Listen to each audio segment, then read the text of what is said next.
بسم الرحمن الرحیم نحمده ونصلي ونسلم على رسوله الكريم اما بعد سورة الناس مدنیہ وہی 6 آیات۔ سورہ ناس مدنی صورت ہے اور اس میں 6 آیتیں ہیں۔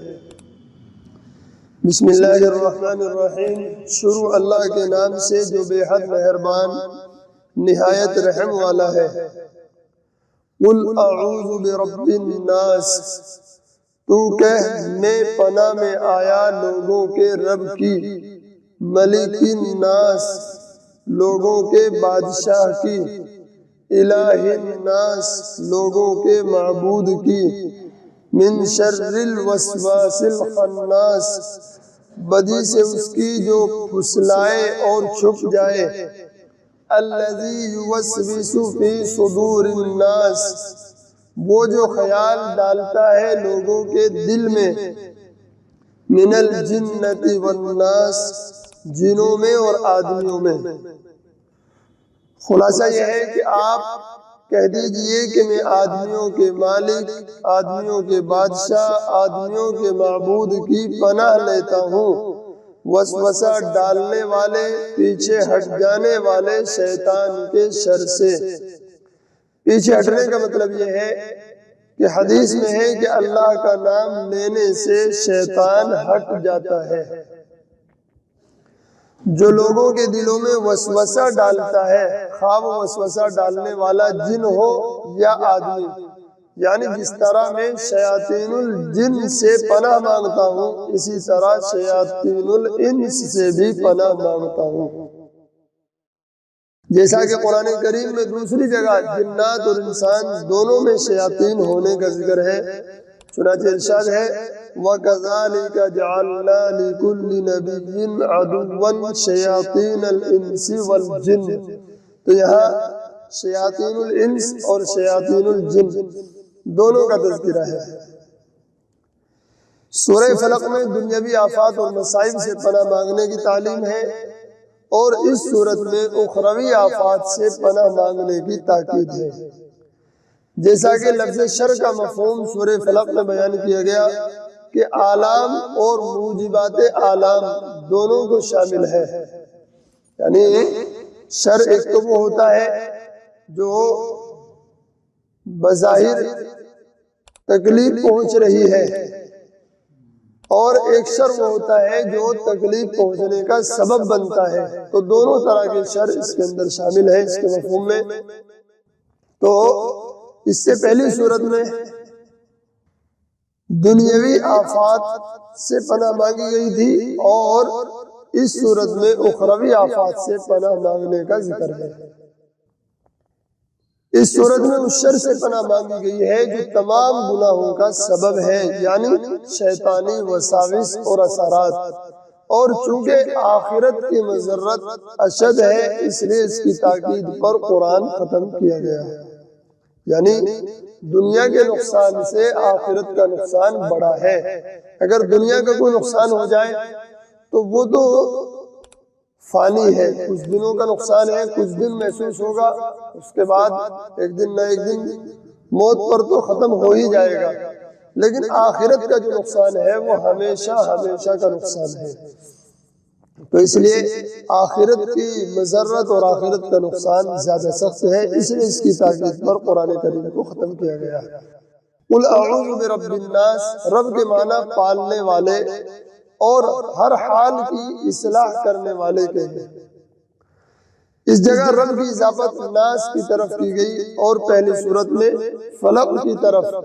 وجہ یہ ہے کہ سورہ فلق میں ظاہری اور جسمانی آفات سے پناہ مانگنا مقصود ہے، اور وہ انسان کے ساتھ مخصوص نہیں، جانوروں کو بھی بدنی آفات اور مصیبتیں پہنچتی ہیں، بخلاف وسوسے شیطانی کے کہ اس کا نقصان انسان کے ساتھ خاص ہے، اور جنات بھی اس میں تمام شامل ہیں۔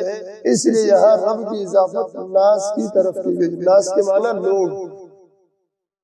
برب الناس کا مطلب لوگوں کا رب، ملک الناس یعنی لوگوں کا بادشاہ، الہ الناس لوگوں کا معبود، ان دونوں صفتوں کا اضافہ اس لیے کیا گیا کہ لفظ رب جب کسی خاص چیز کی طرف منسوب ہو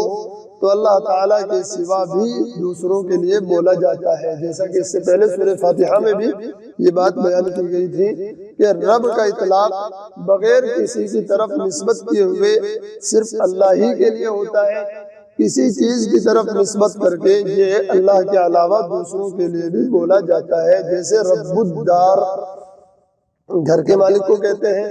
رب المال مال کے مالک کو کہا جاتا ہے، اور ہر مالک بادشاہ نہیں ہوتا، اس لیے ملک کا اضافہ کیا کہ وہ رب یعنی مالک بھی ہے اور ملک یعنی بادشاہ بھی ہے۔ پھر ہر بادشاہ معبود نہیں ہوتا، اس لیے تیسری صفت ذکر فرمائی الہ الناس، کہ وہ بادشاہ معبود بھی ہے۔ ان تینوں صفتوں کو جمع کرنے میں حکمت یہ ہے کہ ان میں سے ہر صفت حفاظت کی داعی ہے، کیونکہ ہر مالک اپنے مملوک کی حفاظت کرتا ہے، اسی طرح ہر بادشاہ اپنی رعیت کی حفاظت کرتا ہے، اور معبود کا اپنے عابد کے لیے محافظ ہونا تو سب سے اظہر ہے۔ یہ تینوں صفتیں صرف حق تعالیٰ میں جمع ہیں، اس کے سوا کوئی ان صفتوں کا جامع نہیں، اس لیے اس کی پناہ حاصل کرنا سب سے بڑی پناہ ہے، اور اللہ تعالیٰ سے ان تین صفتوں کے ساتھ پناہ مانگنا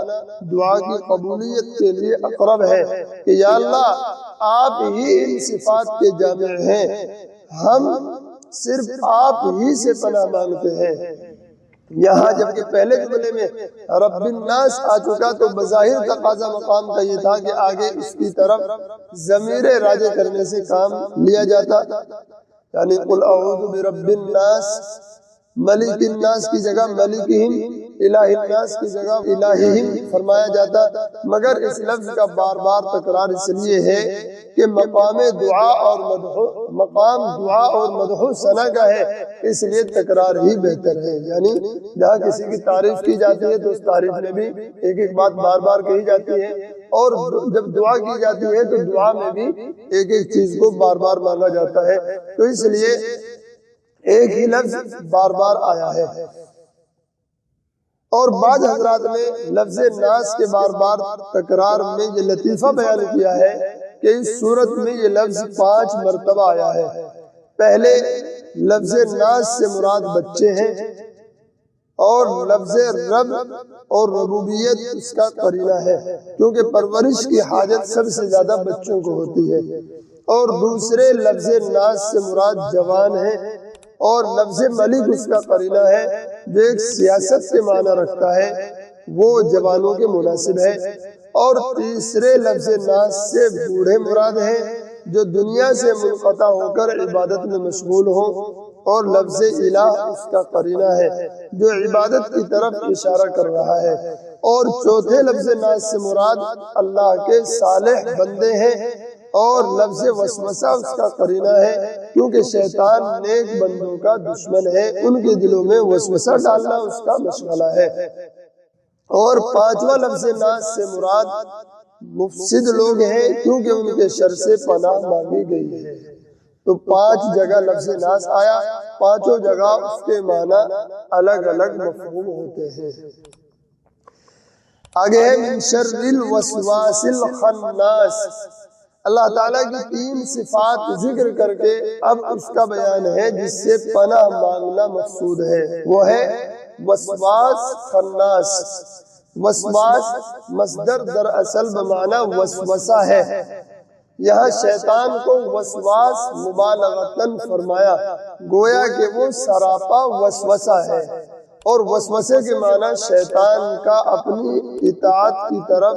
ایک مخفی کلام کے ذریعے بلانا ہے، یعنی ایک تو بلانا ہو آواز دے کر کے صاف ستھرے الفاظ میں کسی کو بلائے کہ آ جاؤ یہ کام کرو، اور وسوسہ کہتے ہیں کہ پوشیدہ اشاروں کے ذریعے سے ایسے کلام سے کہ اس کا پتہ بھی نہ چلے اور کوئی اپنی بات کہہ دے، تو وسوسہ اسے کہتے ہیں کہ شیطان اپنا کام کر جاتا ہے اور پتہ بھی نہیں چلتا ہے کہ کسی نے کیا کہا، تو اسی کو وسوسہ کہا جاتا ہے کہ شیطان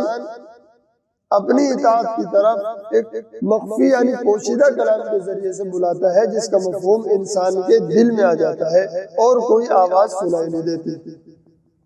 خناس یہ خنس سے بنا ہے جس کے معنی پیچھے لوٹنے کے ہیں۔ شیطان کو خناس اس لیے کہا گیا کہ اس کی عادت یہ ہے کہ انسان جب اللہ کا نام لیتا ہے تو پیچھے بھاگتا ہے، پھر جب ذرا غفلت ہوئی پھر آ جاتا ہے، پھر وہ اللہ کا نام لیتا ہے تو پھر پیچھے لوٹ جاتا ہے، یہی عمل مسلسل جاری رکھتا ہے۔ رسول اللہ صلی اللہ علیہ وسلم نے فرمایا کہ ہر انسان کے دل میں دو گھر ہیں، ایک میں فرشتہ رہتا ہے، دوسرے میں شیطان۔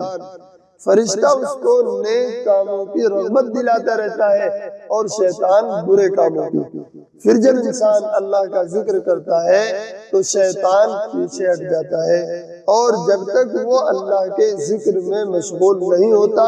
تو اپنی چونچ انسان کے دل پر رکھ کر اس میں برائیوں کے وسوسے ڈالتا ہے۔ آگے ہے من الجنتی والناس، یہ بیان ہے وسواس کا، یعنی وسوسہ ڈالنے والے جنات میں سے بھی ہوتے ہیں اور انسانوں میں سے بھی۔ تو حاصل اس کا یہ نکلا کہ اللہ تعالیٰ نے اپنے رسول کو اس کی تلقین فرمائی کہ اللہ سے پناہ مانگے جنات کے شر سے بھی اور انسانی شیاطین کے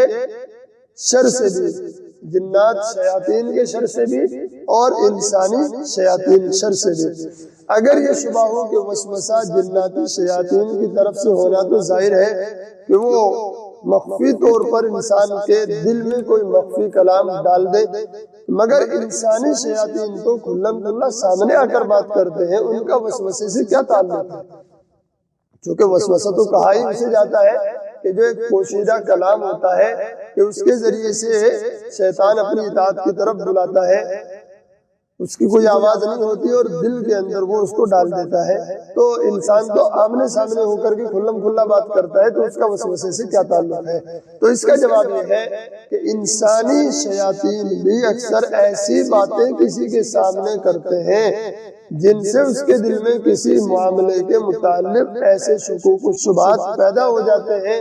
جن کو وہ صراحتاً نہیں کہتے۔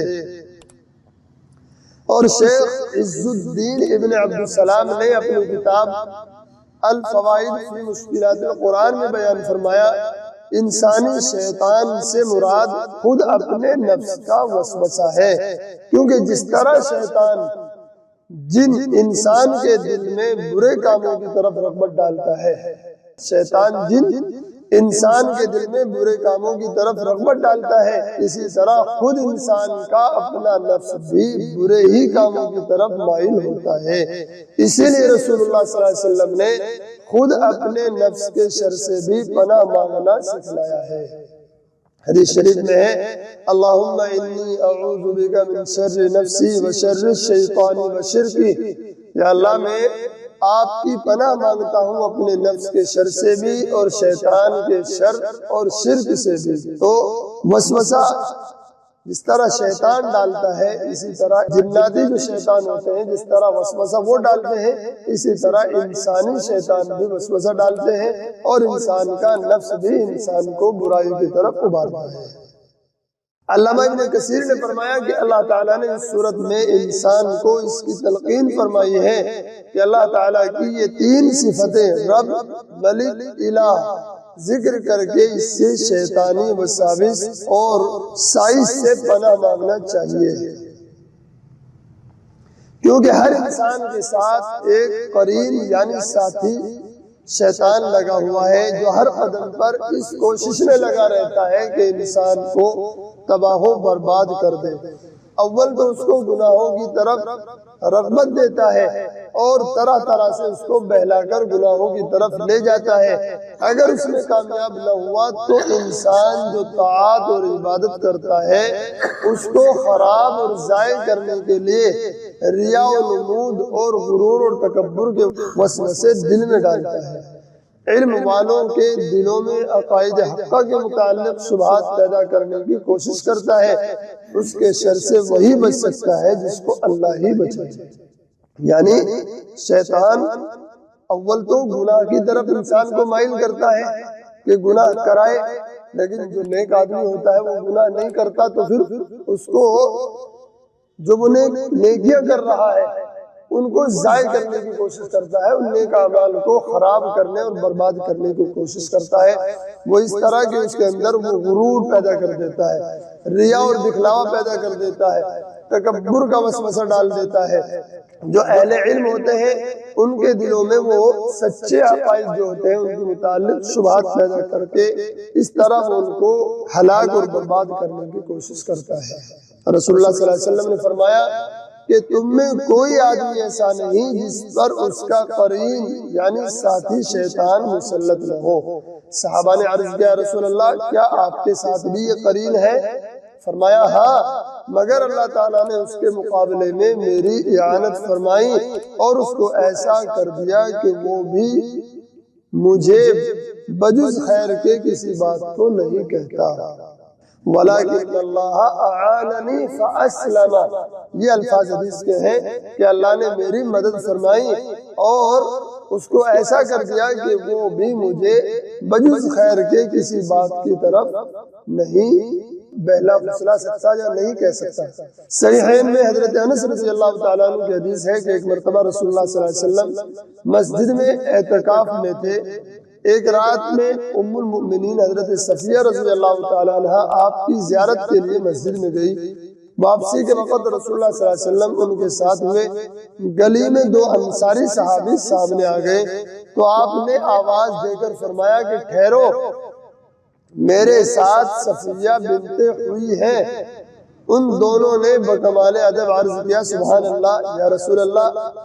یعنی کیا آپ نے ہمارے بارے میں یہ خیال کیا کہ ہم کوئی بدگمانی کریں گے؟ رسول اللہ صلی اللہ علیہ وسلم نے فرمایا کہ بے شک، کیونکہ شیطان انسان کے خون کے ساتھ اس کی رگوں پہ میں اثر انداز ہوتا ہے، مجھے یہ خطرہ ہوا کہ کہیں شیطان تمہارے دلوں میں کوئی وسوسہ اور بدگمانی پیدا نہ کر دے، اس لیے میں نے بتلا دیا کہ کوئی غیر عورت میرے ساتھ نہیں تھی بلکہ میری بیوی تھی۔ مطلب یہ ہے کہ اللہ کے رسول صلی اللہ علیہ وسلم نے جب بیوی آپ سے اعتکاف میں ملنے آئی اور جب وہ نکلنے لگی تو باہر دو آدمیوں کو دیکھا تو کہیں ان کے دل میں بدگمانی پیدا نہ ہو جائے کہ نہ معلوم کون اجنبی عورت اللہ کے نبی کے پاس آئی تھی، تو اس لیے آپ نے ان کو روک کر کے بتایا کہ دیکھو یہ میری بیوی ہے، کوئی اور نہیں۔ انہوں نے کہا کہ اللہ کے رسول کیا ہم آپ کے بارے میں بدگمانی کر سکتے تھے؟ تو آپ نے فرمایا کہ ہاں بے شک شیطان کسی کے دل میں بھی وسوسہ ڈال سکتا ہے، تو اس لیے میں نے تمہیں بتایا کہ کوئی غیر عورت نہیں تھی۔ جیسا کہ خود برے کاموں سے بچنا انسان کے لیے ضروری ہے، اسی طرح مسلمانوں کو اپنے بارے میں بدگمانی کا موقع دینا بھی درست نہیں ہے۔ ایسے مواقع سے بچنا چاہیے جس سے لوگوں کے دلوں میں بدگمانی پیدا ہوتی ہے، اور کوئی ایسا موقع آ جائے تو بات واضح کر کے تہمت کے مواقع کو ختم کر دینا چاہیے۔ ہم نے بچپن میں ہی حدیث پڑھی تھی اتقوا مواضعتهم، تہمت کی جگہ سے بچو۔ تو اس لیے اگر کہیں کوئی ایسی جگہ ایسی ہو کہ وہاں کسی کے دل میں بدگمانی پیدا ہو سکتی ہے تو ایسی جگہ سے بچنا چاہیے اور ایسی بات کی وضاحت کر کے تہمت کا موقع ختم کر دینا چاہیے۔ تو خلاصہ یہ ہے کہ اس حدیث نے شیطانی وسوسے کا بڑا خطرناک ہونا ثابت کیا ہے جس سے بچنا آسان نہیں بجز خدا کی پناہ کے۔ تو اس لیے خدا کی پناہ مانگتے رہنا چاہیے۔ اس صورت میں ہمیں یہی تعلیم دی گئی ہے کہ ہم خدا کی پناہ مانگیں، اس کی پناہ میں آ کر کے پھر ہم شیاطین کے وساوس سے محفوظ رہیں گے۔ یہاں جس وسوسے سے ڈرایا گیا اس سے مراد وہ خیال ہے جس میں انسان باختیار خود مشغول ہو، اور غیر اختیاری وسوسہ اور خیال جو دل میں آیا اور گزر گیا وہ کچھ مضر نہیں، نہ اس پر کوئی گناہ ہے۔ یعنی خیالات آدمی کے دل میں نامعلوم کیسے کیسے آتے رہتے ہیں، جو باختیار خود آدمی دل میں کسی چیز کا خیال لا رہا ہے اور اسی مر وہ لگا ہوا ہے، وہی دماغ میں بٹھائے ہوئے اسی میں وہ وقت لگا رکھا ہے اس نے، تو یہ وسوسہ برا ہے، اس سے اللہ کی پناہ مانگنی چاہیے۔ اور بے شک کوئی وسوسہ اگر کوئی بات دل میں آئی اور چلی گئی، اس کو دل میں ہم نے جگہ نہیں دی تو وہ کوئی مضر نہیں۔ اس طرح کے وسوسے تو آتے ہی رہتے ہیں۔ سورہ فلق میں تو اللہ تعالیٰ جس کی پناہ مانگی گئی اس کی صرف ایک صفت پر اکتفا کیا گیا یعنی رب الفلق، اور جن چیزوں سے پناہ مانگی گئی وہ بہت ہیں جن کو اولاً من شر ما خلق میں اجمالاً ذکر فرمایا، پھر ان میں سے خاص 3 آفات کو الگ بیان فرمایا، اور سورہ ناس میں جس چیز سے پناہ مانگی گئی ہے وہ تو صرف ایک ہی ہے یعنی وسواس، اور جس کی پناہ مانگی گئی اس کی اس جگہ 3 صفات بیان کر کے پناہ مانگی گئی ہے۔ اس سے معلوم ہوتا ہے کہ شیطان کا شر سب شرور و آفات سے بڑا ہوا ہے۔ اول تو اس لیے کہ آفات اور مصائب کا اثر تو انسان کے جسم اور دنیاوی امور میں پڑتا ہے، بخلاف شیطان کے کہ یہ انسان کی دنیا اور آخرت دونوں کو اور بالخصوص آخرت کو تباہ کرنے کی فکر میں ہے، اس لیے اس کا نقصان زیادہ ہے۔ دوسرے یہ کہ دنیا کی آفات کا تو کچھ نہ کچھ علاج مادی بھی انسان کے قبضے میں ہے اور وہ کرتا رہتا ہے، بخلاف شیطان کے کہ اس کے مقابلے کی کوئی مادی تدبیر انسان کے بس کی نہیں۔ وہ تو انسان کو دیکھتا ہے، انسان اس کو نہیں دیکھتا، وہ انسان کے باطن میں غیر معلوم طریقے پر تصرف کرنے کی قدرت رکھتا ہے۔ اس کا علاج صرف اللہ کے ذکر،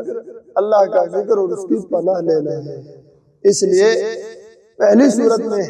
قل اعوذ برب الفلق میں اللہ کی صرف ایک صفت ذکر کی ہے، اور